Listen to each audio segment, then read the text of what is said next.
Lalu? Sehingga kami untuk merangkul BUMDes-BUMDes yang ada di kabupaten kota lain, kita buatkan namanya perkumpulan Forum BUMDes Indonesia. Siap. Ya. Bagaimana sih konsepnya bikin holding itu? Kami dengan senang hati membantu untuk mewujudkan holding tersebut. Sehingga memberikan manfaat untuk menekan resiko input, seperti mendapatkan pupuk bibit tadi, dan memastikan beliau punya pasar.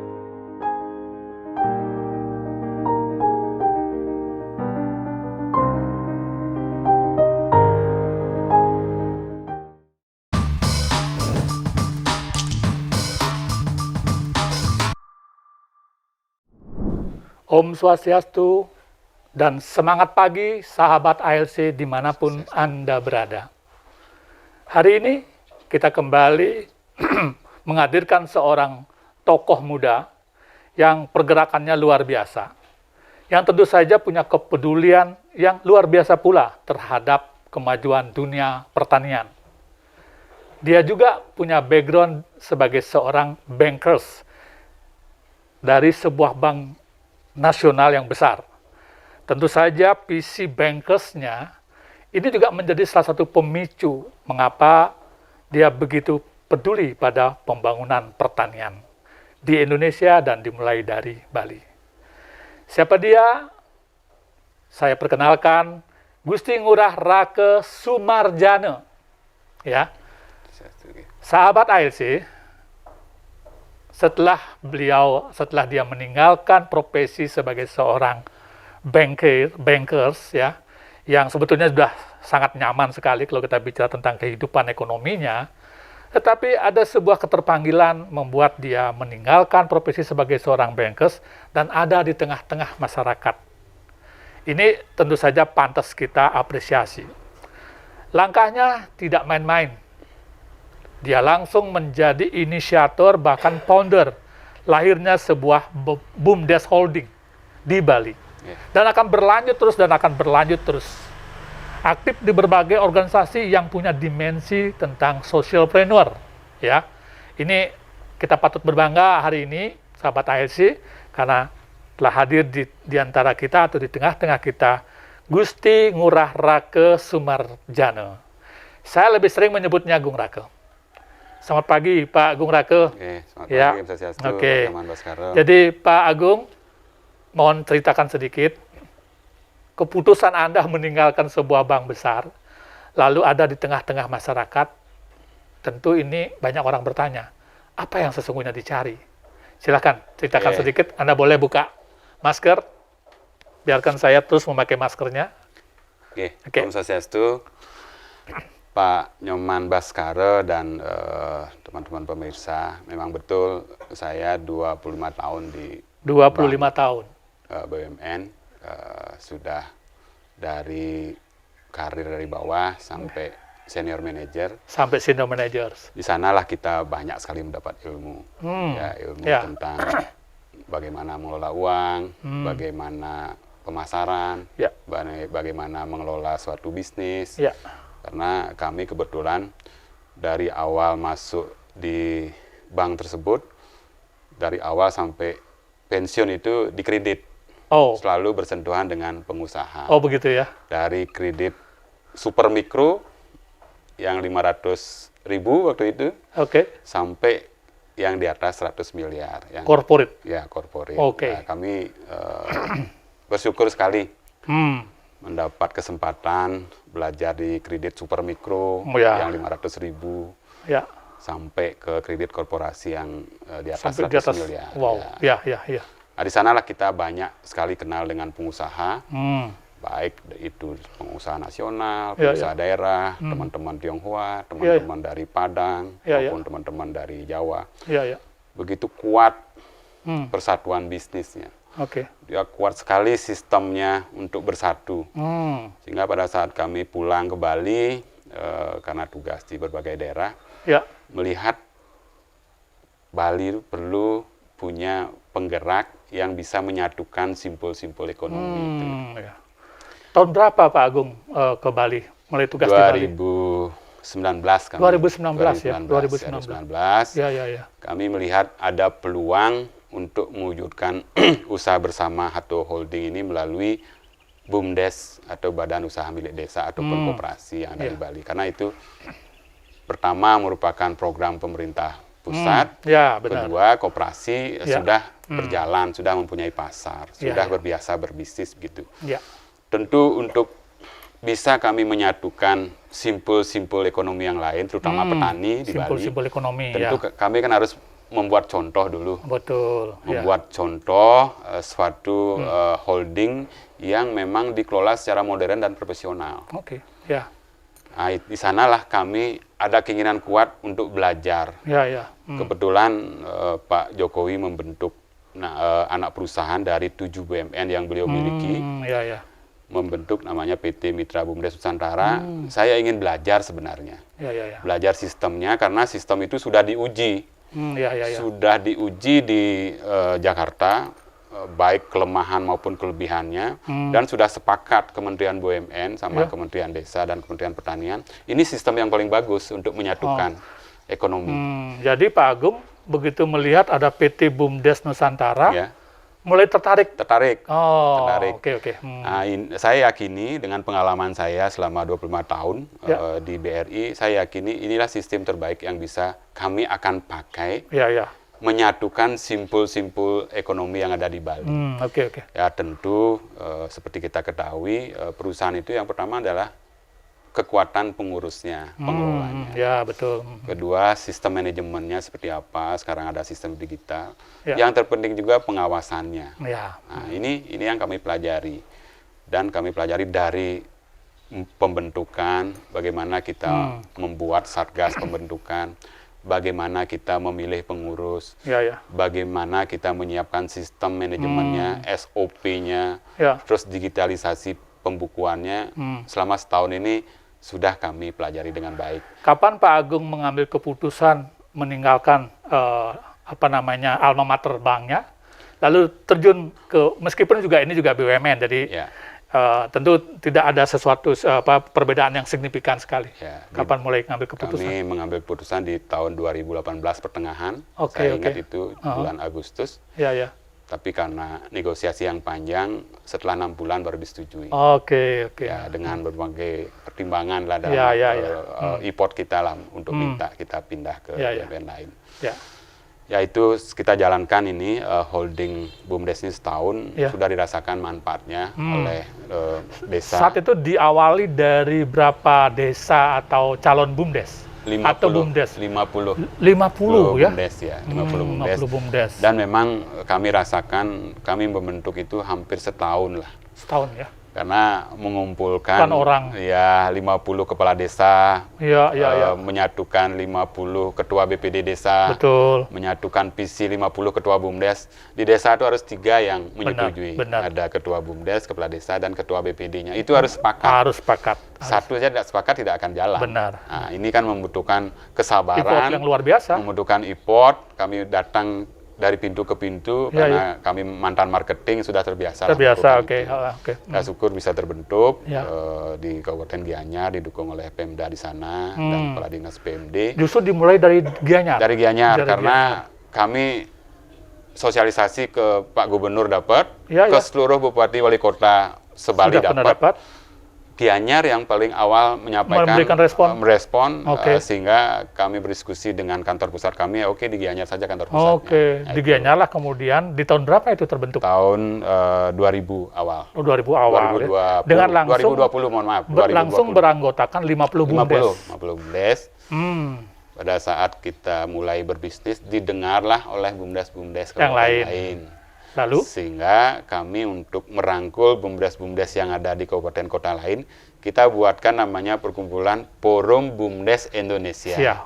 Di masing-masing tingkat 2 tersebut. Nah, itulah kami ajak berdiskusi, dalam artian menyampaikan visi. Beliau lah yang menggabungkan diri kepada holding ini. Setelah berjalan proses sosialisasi, bagaimana respon mereka dan saat ini akhirnya ada berapa BUMDes yang sudah bergabung? Kalau secara bisnis yang sudah bergabung itu sudah ada 211. 211 BUMDes. Karena seluruh Bali? Di Bali itu ada 635 BUMDes. Dari 635? Ya, sebagian besar memang berbisnis simpan pinjam. Oh, oke. Nah, ini yang kita geser dengan bantuan pemerintah provinsi melalui Dinas PMD provinsinya. PMD, ya. Sudah mewajibkan setiap desa itu memiliki unit bisnis perdagangan. Oh ya. Karena kita akan berikan peluang ini kepada LPD untuk simpan pinjamnya. Ya, ya. Sehingga jangan sampai overlap. Ya, overlapping. Ya, ya. oke. Sehingga BUMDes itu betul-betul mengambil celah di sektor realnya. Dia berdagang dulu, menyiapkan kebutuhan pokok masyarakat. Setelah BUMDes ini mendapatkan keuntungan dari usahanya, dia akan mengopteker menyerap produk unggulan desanya. Pak Agung, bagaimana sistem yang Pak Agung bangun sehingga BUMDes itu begitu responsif bergabung, bahkan 211 BUMDes? Bagaimana sistem permodalan mereka, sistem struktur organisasi, keterlibatan SDM dari masing BUMDes seperti apa? Memang kita kalau bisnis itu kan utamanya di harga, Pak. Benar. Harga. Kita memang upayakan menemukan partner ataupun pabrik ataupun distributor besar yang mampu memberikan kita harga terbaik. Bagaimana kita mendapatkan harga terbaik? Tentu volume pengambilan kita harus Volumenya harus besar. Nah, itu yang selalu kami ingatkan kepada teman-teman BUMDes. Inilah pentingnya kita bersatu. Betul. Dengan kita bersatu, volume permintaan akan kita satukan. Setelah volume kita satukan, kita negosiasikan dengan pabrik. Benar. Harga yang dapat dari pabrik itulah kita berikan kepada BUMDes. Itu yang membuat beliau tertarik. Tentu kalau kita bicara ilmu ekonomi, ketika volumenya begitu besar, maka ada rabat yang mengikuti. Betul. Yaitu rabat itulah, cashback itulah yang menjadi pendapatan disebutnya holding cashback. Untuk biaya operasional kami. Jadi holding dalam hal ini tidak membebanin biaya produksi ataupun harga pada tingkat BUMDes, tetapi dia hidup atau menghidupkan diri adalah justru dari cashback yang berhasil yang dia kelola. Ini luar biasa sebetulnya. Nah, Pak Agung, boleh digambarkan sedikit kira-kira per hari ini aset dari BUMDes Holding ini berapa M atau berapa banyak? Mungkin untuk saat ini ya sekitar 4M lah. 4M? Karena baru setahun. Baru setahun berarti sudah 4M. Ya. Kalau kita bicara porsi-porsi dari BUMDesnya, apakah mereka average sama sahamnya? Atau berbeda, apa nama istilahnya? Berbeda, Pak. Masing-masing BUMDes itu tergantung dari penganggaran dari desanya. Terutama kepala desa lah dengan BPD kan gitu. Seberapa besar potensi ekonomi yang dia miliki dan seberapa besar berani menginvestasikan dana desa itu ke BUMDes. Karena itu memang melalui musyawarah desa. Nah, di sini adalah kekuatan SDM di ketua BUMDesnya mempresentasikan apa bisnis yang akan BUMDes itu jalankan. Oke, Pak Agung. Di desa sekarang kan ada 2 lembaga yang dua-duanya bisa melakukan peran ekonominya. Ada di Bali nih ada namanya desa sendiri, desa dinas dengan BUMDes desanya sendiri. Ada juga namanya Bendesa Adat atau desa adat.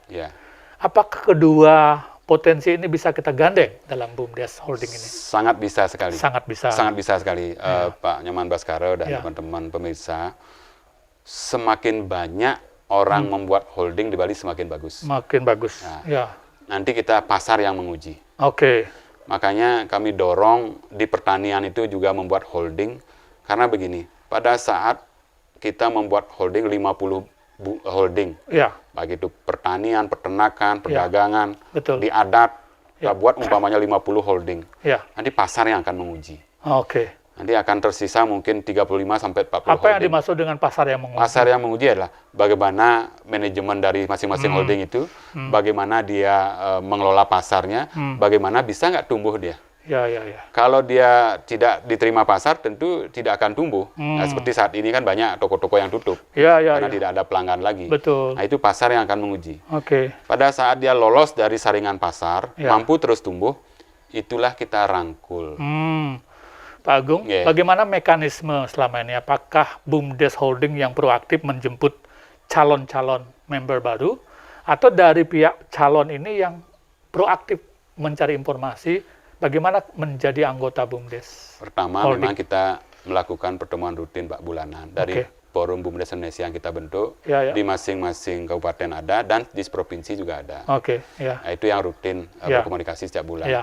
Di samping itu, beliau juga mendengar, ya mungkin dari media, mungkin dari mulut ke mulut, beliau yang bertanya. Sehingga bagaimana caranya bergabung kepada holding. Dan banyak juga dari kampus, banyak juga dari usaha koperasi yang ingin tahu bagaimana sih konsepnya bikin holding itu. Kami dengan senang hati membantu untuk mewujudkan holding tersebut. Karena seperti yang saya sampaikan tadi, kalau dari 50 holding yang kita buat nanti ada yang lolos dari tes alam, tes pasar mampu berkembang, itu akan kita jadikan bergabung dalam super holding itu. Terus selama ini, mohon maaf, bagaimana dengan koperasi atau lembaga-lembaga sejenis di tingkat petani? Apakah mereka juga sudah banyak menjadi anggota BUMDes atau bagaimana? Sebelum dijawab, kita break dulu sebentar, Pak. Ya.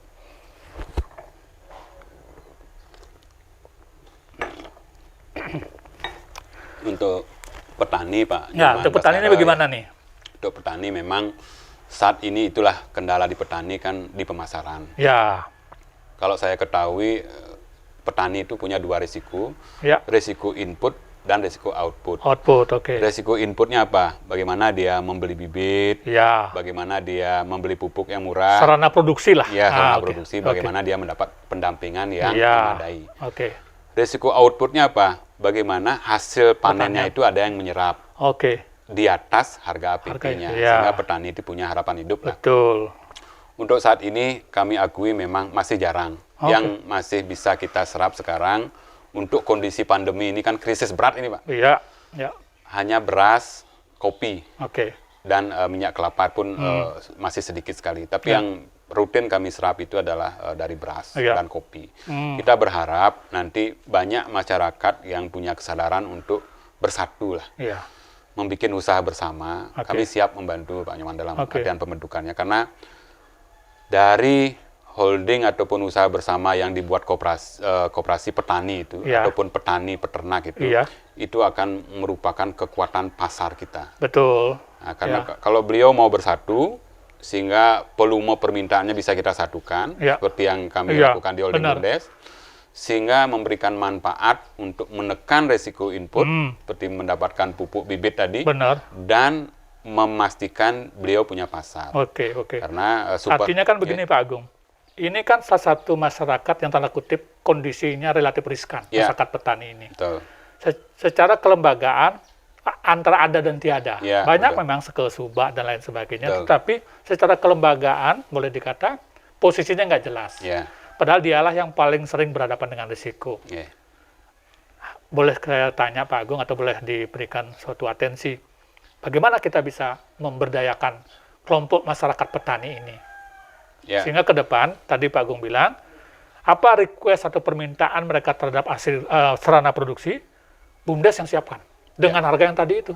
Sehingga mereka tidak menjadi objek permainan dari para supplier. Yang kedua, ketika musim panen tiba, risiko output tadi tidak menjadi mangsa dari para predator yang kita sebut adalah para tengkulak dan lain sebagainya. Yang pertama harus kita pahami, harus kita satukan visi, petani tidak akan bisa bertarung dengan pasar bebas, Pak. Itu dia. Petani itu tidak akan bisa kita berikan lepas. Menyerahkan kepada mekanisme pasar. Tidak bisa, karena di sana ada kapitalis. Bagaimana kita melawan pemodal besar, ya di sanalah kita harus bersatu.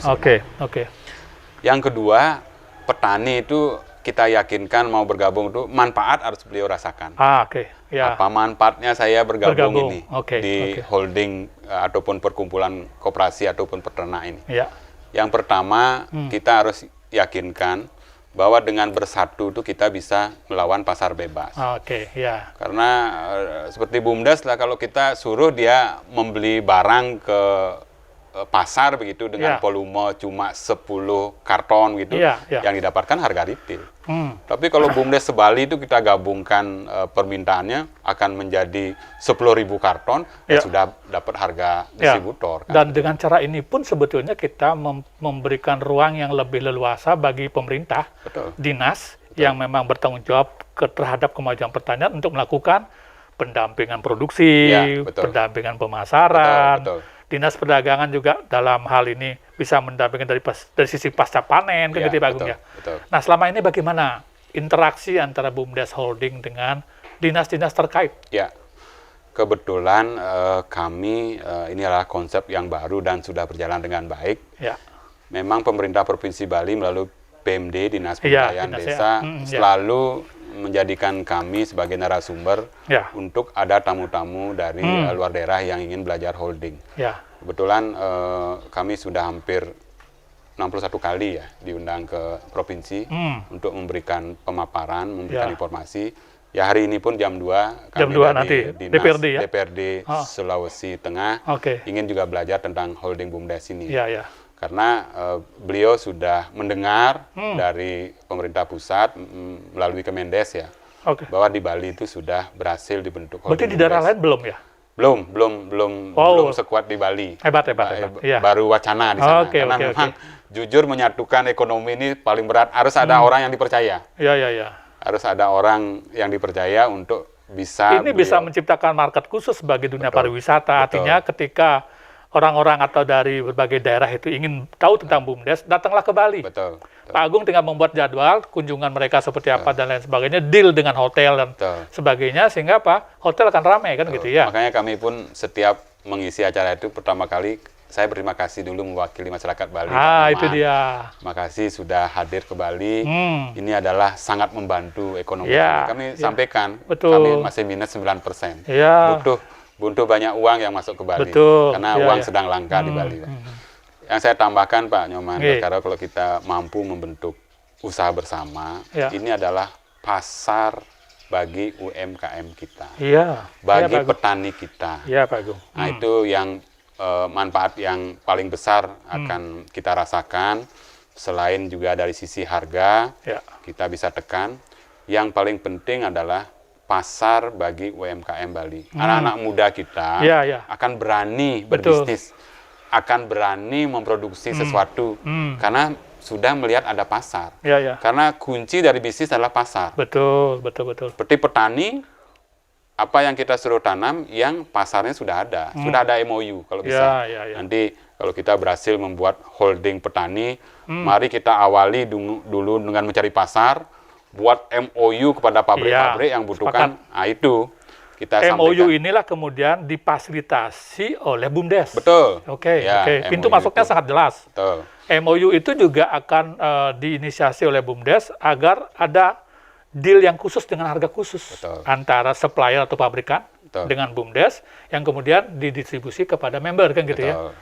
Seperti kemarin Pak Nyoman Baskara, kami ada undangan ke Desa Sidan Gianyar. Desa Sidan, kebetulan kepala desanya saya kenal baik sekali. Di sana sudah menanam 100 hektar padi organik. Nah itu kan harus kita bantu memasarkan. Nah di sanalah peran kami di holding nanti memasarkan secara seluruh Bali, dan kebetulan kami juga punya aplikasi Pak Nyoman Baskara untuk apa aplikasi itu? Club Story namanya. Club Story. Club Story. Saya pikir Love Story, club ya. Kita filosofinya. Apa isinya tuh Club Story itu? Club Story sebenarnya memasarkan melalui pendekatan komunitas. Community approach ya. Kalau memang ada komunitas sepeda, kita buatkan komunitas sepeda di Club Story itu. Kalau ada komunitas petani, kita buatkan komunitas petani, sehingga lebih mudah memasarkan. Artinya setiap community yang ada di masyarakat dibuatkan cluster, diberikan atensi. Betul. Nah, di sana kita akan lebih mudah memasarkan. Seperti misalnya klub pertanian.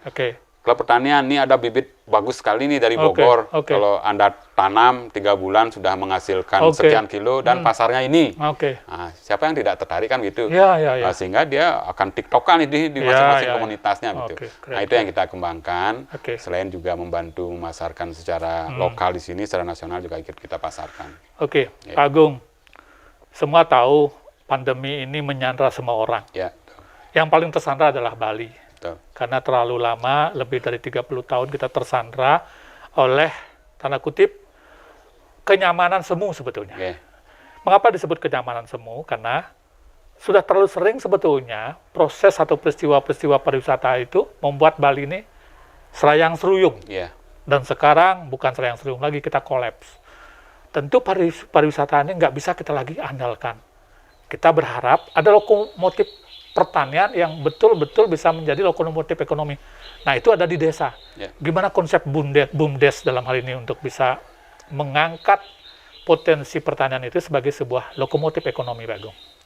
Mungkin kalau kita berbicara pertanian di Bali ya, Pak Nyoman Baskara, kita harus memulai dari politik anggaran. Politik anggaran, oke.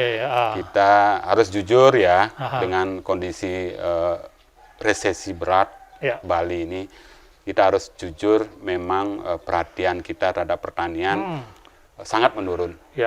Kami punya data. Datanya apa? Anggarannya selalu menurun dari tahun ke tahun, dibandingkan dengan anggaran untuk pariwisata. Kan? Mari kita dorong pengambil kebijakan untuk mulai meningkatkan porsinya. Karena kalau sudah anggaran dinaikkan, banyak yang bisa dilakukan. Anak-anak muda akan tertarik terjun ke pertanian. Apalagi kita poles dengan suatu usaha yang modern. Kita siapkan. Kita siapkan usaha yang mampu nanti memasarkan hasil-hasil pertanian itu.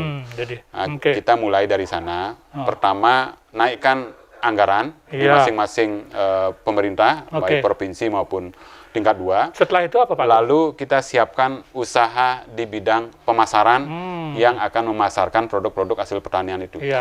Ini perusahaan ini bertugas bagaimana. Jadi pemerintah pun ikut membuka peluang pasar. Betul. Gitu ya. Entah deal dengan antar pemerintah, entah deal dengan pihak eksportir, kan begitu ya. Lanjut. Dan yang paling penting, Pak Nyoman, sekarang dinas-dinas yang ada di Bali, baik di provinsi maupun kabupaten, tugaskan menjadi marketing produk-produk pertanian. Jadi siapa yang bertugas memasarkan kopi ASN kita berwawasan marketing. Betul. Perlu ya. Fokus, karena begini, Bali ini kan sekarang langka cash flow. Uang itu langka di Bali. Sangat. Yang kita punya kan barang-barang pertanian seperti kopi, vanili, coklat, ataupun kelapa yang lainnya. Tugaskan masing-masing kepala dinas untuk memasarkan itu. Cari pasar internasional. Ini bagus. Sekarang sudahkah kita mempunyai peta real tentang hal itu? Berapa sih sesungguhnya potensi produksi kelapa kita? Berapa yang lain-lain dan lain sebagainya gitu? Bagaimana Pak? Saya tertarik nih untuk data. Saya punya masukan ya. Punya masukan bagaimana kita cepat mendapatkan data di masing-masing desa. Tirulah sekarang Kabupaten Jembrana, Pak. Caranya seperti ini. Pemerintah Kabupaten Jembrana ataupun pemerintah tingkat 2 yang lain, buatlah MOU dengan BPS setempat. Kalau BPS itu punya ilmunya untuk mengolah data. Setelah BPS dan pemerintah kabupaten provinsi membuat MOU, pekerjakan semua orang-orang pariwisata yang tidak punya pekerjaan sekarang untuk mengambil data ke desa yang ditunjuk. Tentu di-brief dulu ya? Di-brief dulu oleh BPS, karena BPS punya ilmunya. Nanti bagaimana membuat anggaran itu dari Pemda? Masing-masing dinas punya anggaran pengumpulan data. Semua dinas itu punya anggaran pengumpulan data. Itulah di-split untuk dibuat MOU dengan BPS. Anggaran itulah untuk mempekerjakan teman-teman kita. Ini benar ini. Jadi jangan nasibnya tergantung dari BPS. Kalau sudah ada inisiatif dari pemerintah daerah, disiapkan anggaran. Apalagi yang menarik di sini adalah memberikan ruang untuk berkiprahnya anak-anak pariwisata. Yang kena PHK sekarang. Iya, kena PHK. Ini luar biasa nih multiplier efeknya. Nah, sekarang boleh diceritain sedikit kuncinya yang lebih teknis Jembrana sehingga layak jadi contoh gimana nih? Kebetulan Pak Bupatinya kolega saya tuh. Karena saya mendengar itu sudah dilakukan di Jembrana, Pak. Sudah di Jembrana dilakukan. Sudah dilakukan dan sedang berproses untuk dilakukan. Yang baik kita ambil saja, Pak. Nggak usah gengsi. Iya, nggak usah. Misalnya kita bicara cara pengelolaan sampah yang baik, Kelungkung, tiru Kelungkung. Tiru Gianyar juga yang tiru ini dari yang Desa Taro. Iya, rumah. Kalau kita mau lihat rumah kompos yang baik, tiru Ubud. Iya, betul. Jadi nggak usah gengsi ya. Betul. Oke. Itu yang harus dilakukan. Data memang betul. Kami pun membantu memasarkan durian contohnya. Bang Ngurah, berapa sih kapasitas per bulan di seluruh Bali? Ya jujur, kami pun sering sebagai narasumber ngambil data di Google, mencari data susah sekali karena memang tidak ada. Nah, inilah momen kita membuat data yang baik karena akan memudahkan semua pihak. Betul. Investor akan mudah, marketing akan mudah, pemerintah akan mudah, karena data sudah tersedia secara real dan benar. Pak Agung, bagaimana peran BUMDes di masing-masing desa dalam konteks mewujudkan desa digital? Ya. Gimana Pak Agung? Sekarang memang banyak anak-anak muda yang sudah ahli digital. Memang kami akui di BUMDes itu pada saat dulu memilih ketuanya banyak yang asal comot, Pak. Asal comot, oke. Itu harus kami akui. Itulah kerja besar saya untuk bagaimana memoles teman-teman ketua BUMDes itu betul-betul melek digital. Karena semua nanti efisiensi itu bisa kita lakukan apabila kita sudah digitalisasi. Seperti contohnya pembukuan, Pak. Kami dengan memakai digitalisasi betul-betul banyak sekali yang bisa kita hemat. Artinya BUMDes bisa berperan di situ. Berperan, ya. Tapi yang terpenting, kepala desa menjadikan program penguatan anak-anak ini dengan diberikan skill menjadi seorang IT expert, ya. Betul. Dan mulai memang menunjuk satu orang di desa setempat untuk menjadi pemuda digital. Betul-betul dibimbing, kalau memang ini kan bakat, Pak. Kalau kita temukan anak muda di desa itu bakat di bidang digital, harus dipoles. Diberikan pendidikan, diajak, dipertemukan dengan mentor yang lebih ahli, ada kursus-kursus dikursuskan, sehingga memang berguna untuk desanya. Karena ini yang kita butuhkan. Beliau yang akan bisa membuat website, mengumpulkan data, itu akan sangat dibutuhkan oleh kita semua. Gitu. Baik, sahabat ALC, luar biasa informasi, strategi, visi, dan lain sebagainya yang disampaikan oleh tokoh kita. Sebelum kita menyimak bagaimana rencana beliau yang akan datang, kita break dulu sebentar. Sebab nanti ada satu sesi yang bisa kita kupas, yang bisa kita bedah bersama-sama tentang perjuangan mewujudkan kekuatan ekonomi di Bali. Pak Agung, ya.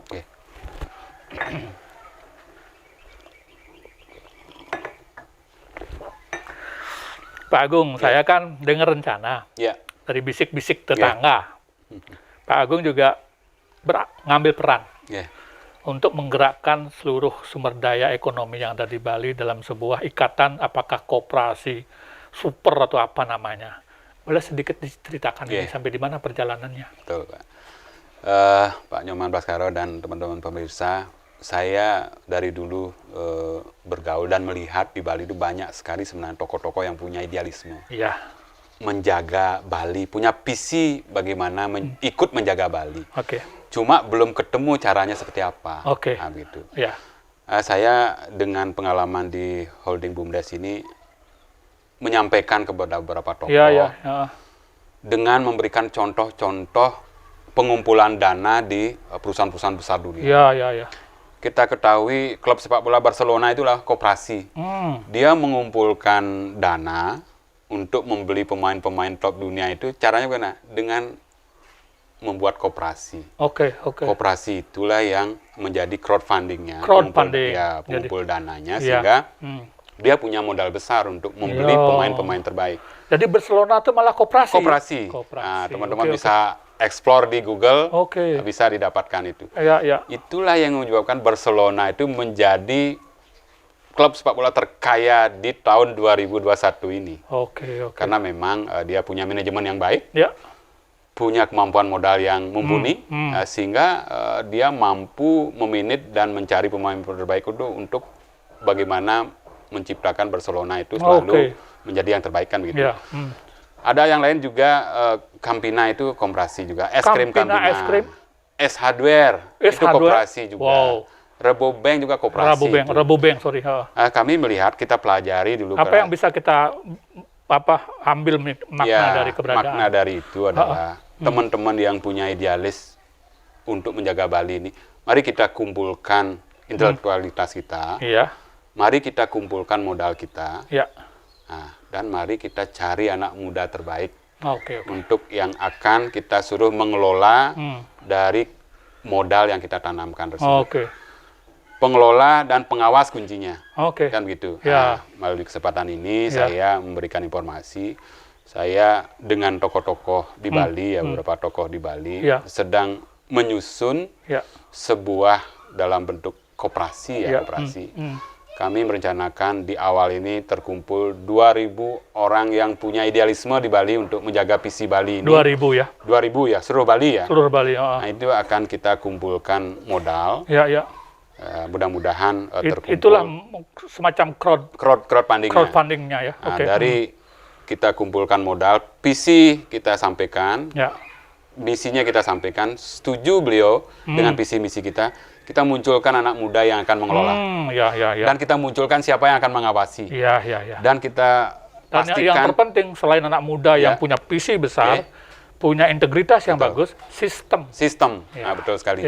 Karena kami di Holding BUMDes sudah menemukan sistem digitalisasi yang sudah bisa diakses oleh siapapun yang punya password tersebut. Detik per detik kita bisa awasi. Nah, mudah-mudahan dari koperasi yang kita bentuk ini, untuk kita bisa merangkul setiap koperasi ataupun perkumpulan koperasi yang ada di semua kabupaten di Bali, kita ciptakan perseroan terbatas. Tapi 2.000 putra terbaik Bali yang punya idealisme inilah yang akan mengawasi. Dengan cara sistemnya seperti apa?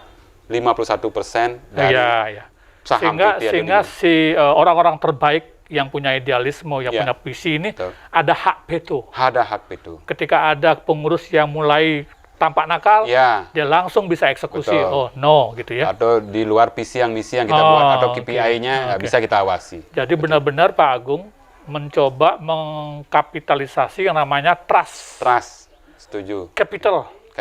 Kemudian manajemen. Dan sistem. Karena salah satu problem terbesar pada koperasi kan pada umumnya diurus oleh keluarga.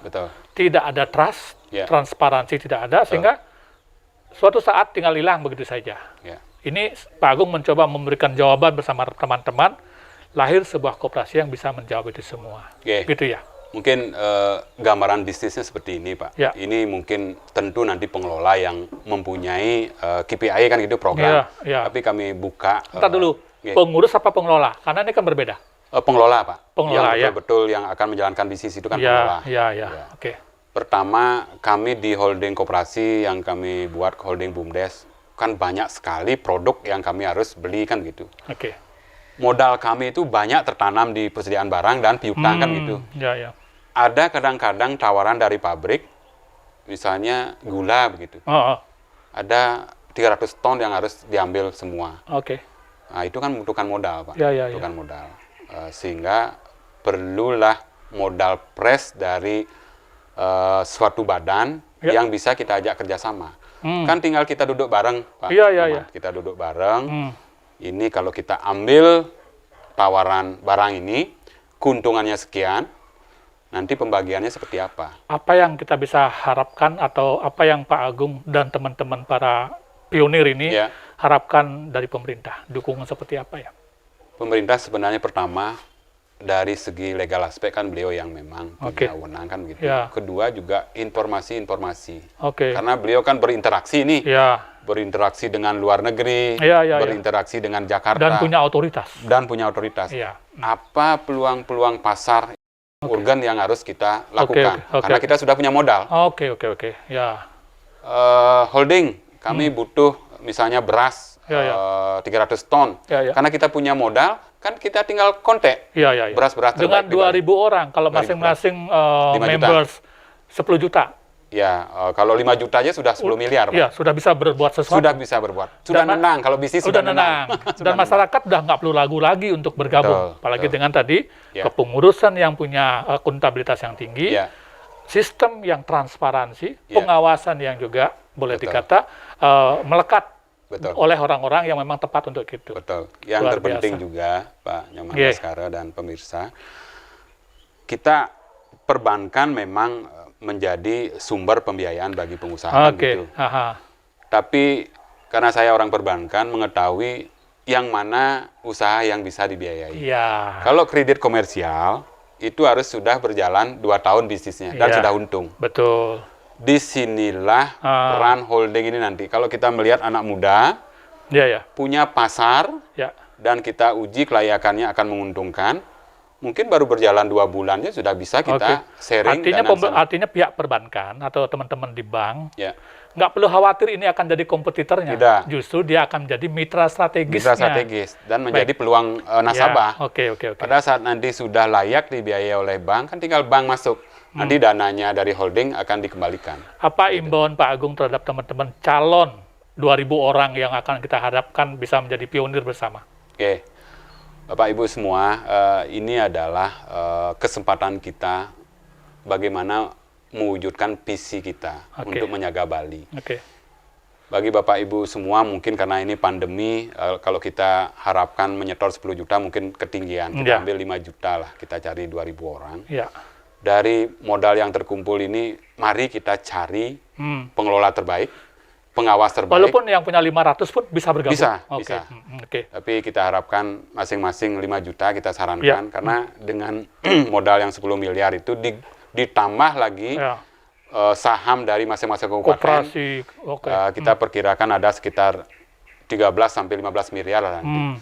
Itu akan sangat bisa membantu pertumbuhan ekonomi Bali.